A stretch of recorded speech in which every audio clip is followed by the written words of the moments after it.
செய்தாலும் பொறுத்தருளும் செல்வக்குமரன் பொய்யார மயிலேறும் காட்சி எழியாவும் ஒளி வீசும் தெய்வாம்சமே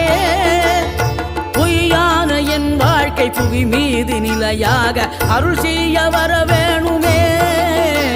நீ அருள் செய்ய வர வேணுமே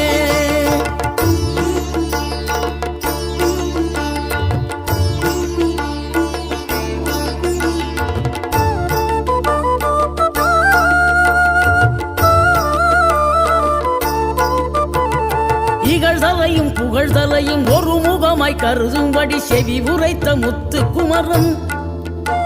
நீ வறுமையையும் வளமையையும் சமநிலையாய் உணரும்படி மதி கொடுத்த